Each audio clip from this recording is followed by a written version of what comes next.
आइए बच्चों, आज हम कक्षा 4 की गणित कार्य पुस्तिका बुनियादी कौशल विकास का कार्यपत्रक नंबर 12 हल करने वाले हैं।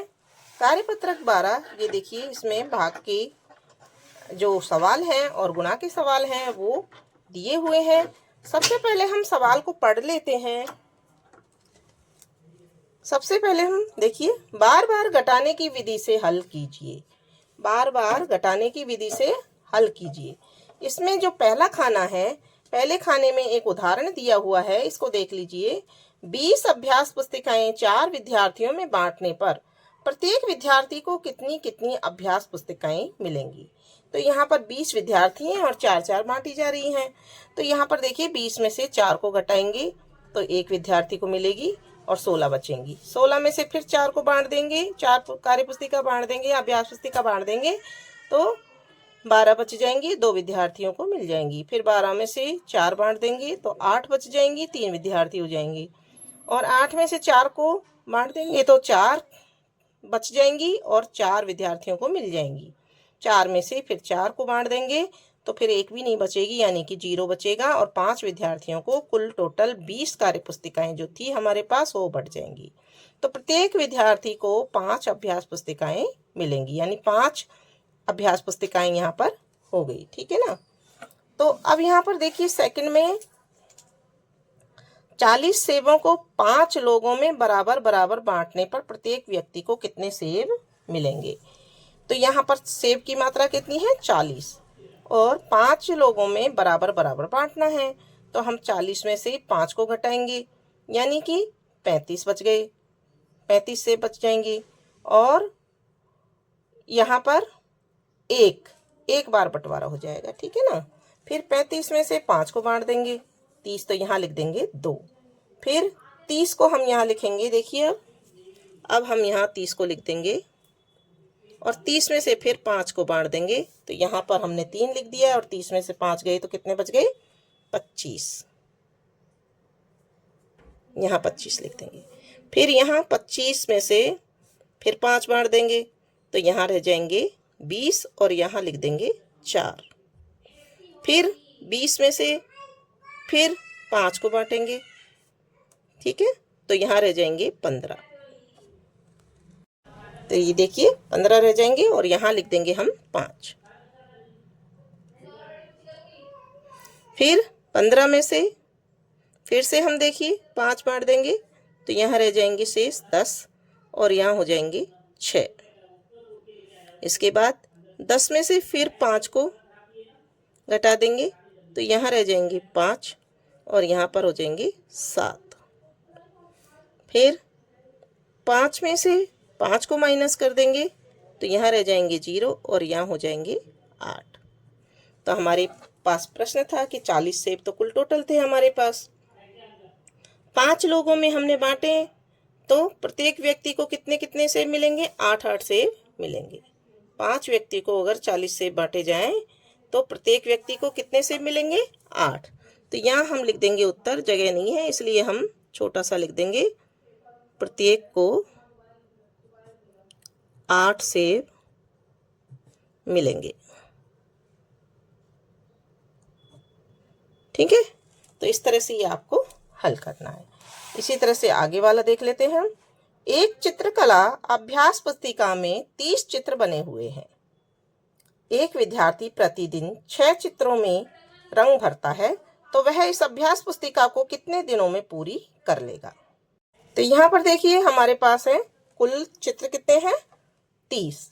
तो हम यहाँ लिख देंगे 30 और एक दिन में वो कितने चित्र बनाता है, 6। तो 30 में से हम 6 को घटाएंगे, एक बार यहाँ 1 लिख देंगे तो 30 में से 6 गए तो कितने बचे, 24।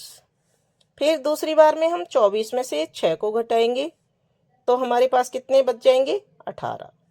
फिर 18 में से 6 को घटाएंगे तो हमारे पास कितने बच जाएंगे, 12। और यहाँ 2 बार हो गया तो यहाँ 2 लिख देंगे और यहाँ 3। फिर 12 में से 6 को घटाएंगे तो यहाँ बच जाएंगे 6 और यहाँ हो जाएगा 4 बार।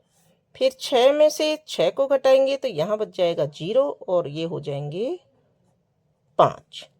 ठीक है, तो इस अभ्यास पुस्तिका को कितने दिनों में पूरी कर लेगा? इसका मतलब वो 5 दिनों में, कितने दिनों में पूरी कर लेगा? इसका आंसर हो जाएगा अभ्यास पुस्तिका को 5 दिनों में पूरी कर लेगा।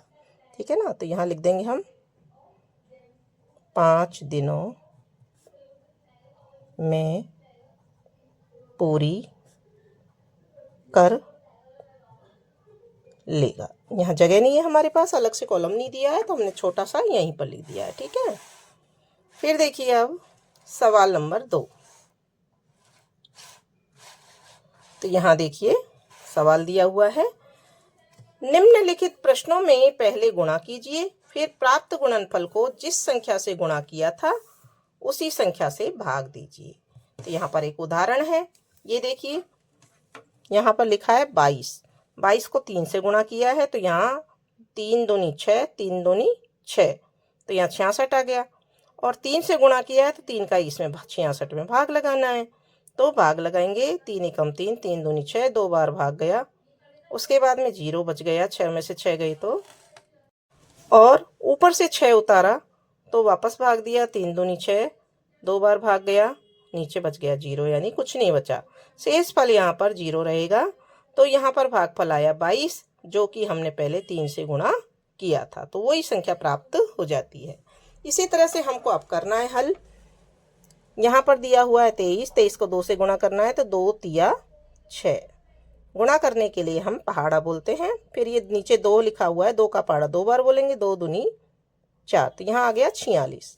अब इसका 2 से गुणा किया था तो 2 से ही भाग देंगे, तो 2 दूनी 4, 2 बार भाग गया। ठीक है, और यहाँ बच गया 0, और यहाँ से हमने क्या उतारा बच्चों?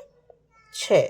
अब 6 में 2 का भाग देंगे, 2 एकम 2, 2 दूनी 4, 2 तिया 6, 3 बार में बोलने पे आ रहा है, तो यहाँ 3 बार भाग देंगे, 2 तिया 6, और यहाँ बच गया 0, तो ये पूरा हो गया। इसी तरह से हमको ये आगे वाला भी करना है। 32 को 4 से गुणा करना है, तो 4 दूनी 8, 4 तिया 12, और अब 4 से गुणा किया है तो 4 का ही यहाँ पे भाग लगाना है, तो यहाँ 4 लिख देंगे। अब एक में तो 4 से कम है पहली संख्या, इसलिए हम 12 को मिलाकर दोनों में 4 का पहाड़ा बोलते हैं। 4 एकम 4, 4 दूनी 8, 4 तिया 12, 3 बार बोलने पर आ रहा है, तो 3 बार भाग देंगे, और 12 के नीचे यहाँ 12 लिख देंगे, और इसको घटा लेंगे, तो यहाँ तो बच जाएगा 0, और ऊपर से उतारेंगे अगली संख्या 8। 8 में 4 का भाग देंगे तो 4 का पहाड़ा बोलेंगे, 4 एकम 4, 4 दूनी 8, तो यहाँ पर देखिए 2 बार भाग गया है, तो 2 को यहाँ लिख देंगे। हम देख रहे हैं कि ये 32 और ये 32 दोनों बराबर है, यानी कि यहाँ वही संख्या प्राप्त हुई है जो ऊपर दे रखी थी। अब देखिए यहाँ 43 गुणा 3 लिखा हुआ है, तो 43 को 3 से गुणा करेंगे, 3 तिया 9, 3 चौक 12, तो देखिए यहाँ आ गया 3 चौक 12, यानी कि 129। 129 में हम यहाँ 3 से गुणा किया था, इसलिए 3 का ही भाग देना है, तो वही 3 एकम 3, 3 दूनी 6, 3 तिया 9, 3 चौक 12, एक में तो भाग जाता नहीं है, इसलिए 2 संख्याओं में देंगे, 12 में, तो 4 बार भाग गया, 4 को यहाँ लिख देंगे, 12 में से 12 गए तो 0, ऊपर से क्या उतारा हमने? 9 उतार लिया, 9 में भाग देंगे, 3 एकम 3, 3 दूनी 6, 3 तिया 9, तो 3 बार पहाड़ा बोलना पड़ा, नीचे बच गया 0, और यहाँ 3 बार भाग गया हमारे, तो ये देखिए यहाँ 43 था, तो यहाँ भी 43 ही प्राप्त हुआ है। अब है 44 गुणा 2, यानी 44 को 2 से गुणा करना है, जो गुणनफल आएगा उसमें 2 का भाग देना है, तो 2 चौके 8, 2 चौके 8, 88 आ गया। अब 88 में 2 का भाग देना है, तो पहले 8 में भाग देंगे, 2 का 8 बड़ी संख्या है 2 से, तो 2 एकम 2, 2 दूनी 4, 2 तिया 6, 2 चौके 8, तो 8 आ गया बोलने पर, कितनी बार बोलने पर? 4 बार बोलने पर, तो 4 बार भाग गया, इसको घटा लेंगे यहाँ पर, ऊपर से उतारा क्या?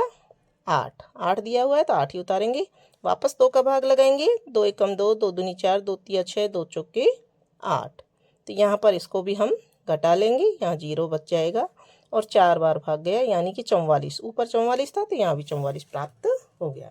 इस तरह से हम भाग को हल करते हैं। तो यहाँ आपको भाग करना भी आ गया होगा, और आपको ये भी पता लग गया होगा कि किसी संख्या को जिस संख्या से गुणा करते हैं तो प्राप्त गुणनफल में अगर उसी संख्या का भाग देते हैं तो सबसे पहले जिस संख्या से गुणा किया था वही संख्या प्राप्त हो जाती है। अब तीसरा सवाल दे रखा है, रिक्त स्थानों की पूर्ति कीजिए। तो यहाँ पर 25 में 5 का भाग लगाना है।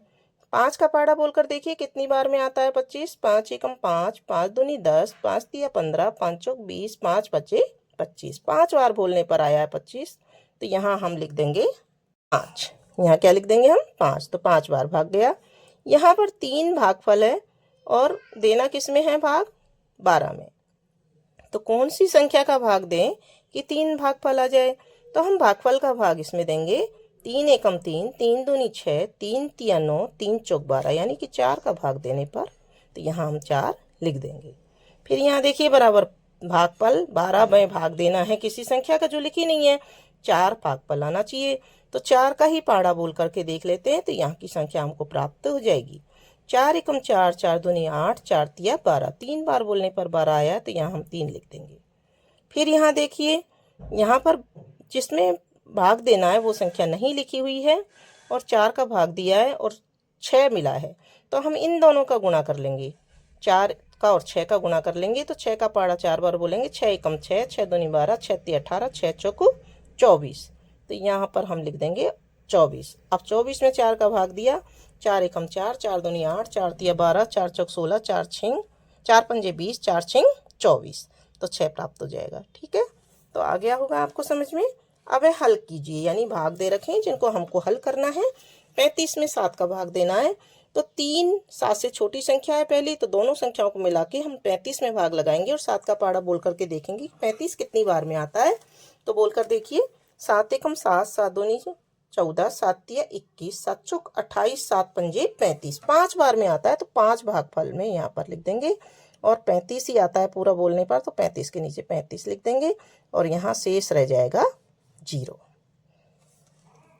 फिर है 32 में भाग देना है हमको 4 का। यहाँ भी देखिए पहली संख्या 3 जो कि 4 से छोटी है, इसलिए हम दोनों संख्याओं को मिला लेंगे और 4 का पाड़ा बोलो कि कितनी बार में 32 आएगा। तो बोलकर देखिए, 4 एकम 4, 4 दूनी 8, 4 तिया 12, 4 चौक 16, 4 चौक 16, 4 पंजे 20, 4 छिंग 24, 4 सत्ते 28, 4 अट्ठे 32, 4 अट्ठे 32। 8 बार भाग बोला है पहाड़ा और 32 आया 8 बार बोलने पे, तो हम 32 के नीचे 32 लिख के घटाएंगे, 0 बच जाएगा। ठीक है, और भाग हमारा कंप्लीट हो जाएगा। फिर है 72 में 9 का भाग देना है, तो यहाँ भी हम ऐसे ही देंगे। 7 तो छोटा है इसलिए दोनों संख्याओं को मिला लेंगे और 72 9 के पहाड़े को बोलकर देखिए 72 कब आता है। 9 एकम 9, 9 दूनी 18, 9 तिया 27, 9 चौक 36, 9 पंजे 45, 9 छिंग 54, 9 7 63, 9 8 72। 8 बार बोलने पर 72 प्राप्त हुआ है, तो 8 को हम भागफल में लिख देंगे। 72 के नीचे 72 लिख देंगे, माइनस कर देंगे तो 0 बच जाएगा। फिर है 39 में 3 का भाग देना है। यहाँ पर देखिए पहली संख्या 3 है और ये भी भाग देने वाली संख्या भी 3 है, तो एक बार भाग जाएगा। 3 एकम 3, इसको पहले घटाएंगे, यहाँ 0 बच जाएगा। ऊपर से हम दूसरी संख्या को उतार लेंगे 9। अब 9 कितनी बार में आएगा? 3 एकम 3, 3 दूनी 6, 3 तिया 9। कितनी बार बोलने पर प्राप्त हुआ? 3 बार बोलने पर। तो यहाँ पर देखिए 13 हमको मिल गया और 13 का गुणा अगर 3 से करेंगे तो 13 3 39 प्राप्त होता है, यानी कि हमारा भाग सही है। अब देखिए अगला सवाल है, यदि 5 पेनों का मूल्य 40 रुपए है तो एक पेन का मूल्य कितना होगा? अब 5 पेनों का मूल्य दे रखा है, इसलिए हमको यहाँ भागफल करना है, यानी भाग करना है, भाग की क्रिया करनी है। यानी कि 5 पेन है 40 रुपए के, तो 40 भाग 5 बराबर कितना आ जाएगा? 5 एकम 5, 5 दूनी 10, 5 तिया 15, 5 चौक 20, 5 25, 5 छिंग 30, 5 सत्ते 35, 5 अट्ठे 40। 8 बार भाग गया है, तो 8 यहाँ लिख देंगे। तो एक पेन का मूल्य कितना हो जाएगा? 8 रुपए। तो यहाँ पर हम लिख देंगे बराबर पेन का मूल्य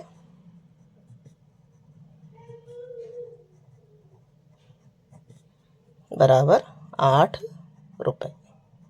ठीक है बच्चों। फिर है अगला सवाल, एक कक्षा में 24 विद्यार्थी हैं एक बेंच पर 4 विद्यार्थी बैठ सकते हैं, तो सभी विद्यार्थियों के लिए कितनी बेंचों की आवश्यकता होगी। तो यहाँ देखिए, यहाँ भी भाग की क्रिया होगी। यहाँ हम 24 में 4 का भाग देंगे। 4 का पहाड़ा बोलकर देख लीजिए। 4 एकम 4, 4 दूनी 8, 4 तिया 12, 4 चौक 16, 4 पंजे 20, 4 छिंग 24। 24 आ गया 6 बार में, तो यहाँ पर 6, यानी कि सभी विद्यार्थियों के लिए कितनी बेंचों की आवश्यकता होगी। 6 बेंचों की आवश्यकता होगी। 6 बेंच यहाँ हमको चाहिए, और बराबर करके लिख देंगे कि सभी विद्यार्थियों के लिए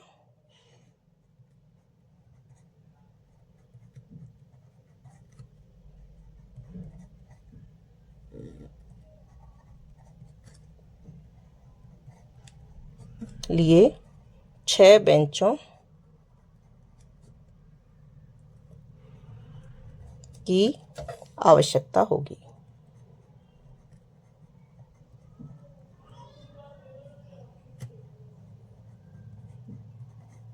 ठीक है, तो इस प्रकार से अपने ये सारे सवाल कंप्लीट हो गए, और इसी के साथ में हमारा जो कार्यपत्रक नंबर 12 है कक्षा 4 गणित का, ये भी कंप्लीट हो जाता है।